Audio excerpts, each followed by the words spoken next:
Welcome to Indygo Junction's Tips and Techniques. Today I'm going to show you how to create a bias facing that you can use on a garment neckline. So the garment we're using is the gathered back top and tunic pattern. It's a really great pattern. It's very simple to make. It's very flattering. It comes in two lengths, a mid-hip and a tunic.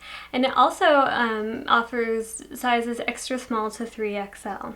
And you can make this top in any different fabric. You could do cotton or rayon or voile or double gauze. The sky is the limit with options on this. So first you're going to start with your bias strip, and you're going to need it the length of your neckline opening plus an inch for seam allowance. And if you don't know how to create a bias strip, you can go to indygojunction.com where we have a PDF tutorial that you can download. So once you have your strip, you are going to fold it in half, wrong sides together lengthwise, and then press it using a steam iron. And I use a steam iron because I think it gives it a nice crisp crease, like so. So when you have your strip ready, you're going to take your garment and you're actually going to use the steam iron to shape your bias strip into the shape of the neckline, so the curve of the neckline. And you steam it in there, it makes it easier to stitch it later, it lays flatter.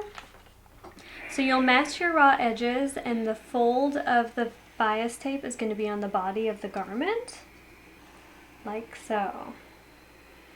So when you're finished, you have something similar to this, like that.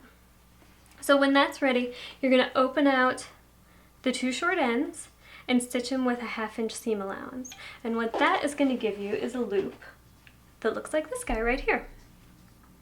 So when you've got your loop ready, you're going to take your garment and your loop, and you're going to match the seam of the loop to the back seam of the garment. And then you're going to pin around the neckline.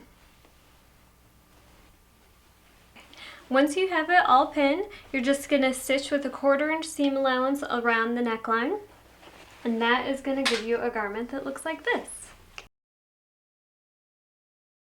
So you're going to take your garment and you're going to fold it wrong side out.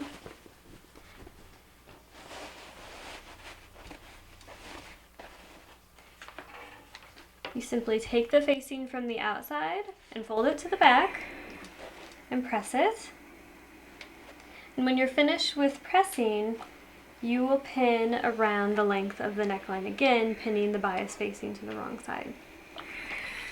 When that's finished, you simply top stitch again with a 1/4 inch seam allowance, and that gives you a garment with a beautiful professional finish neckline. Now this is a great technique because you can use it on all sorts of projects. In fact, we used it on the same pattern, gathered back top and tunic, except we used it to create a sleeveless top. We just used the facing along the armhole, and you can see more about that project on our blog at indygojunction.com. Thanks so much for joining us today. If you enjoyed this video, please like us and subscribe to the channel, and don't forget to follow us on social media. You can find us at Facebook, Pinterest, Instagram, and Twitter. Thanks so much!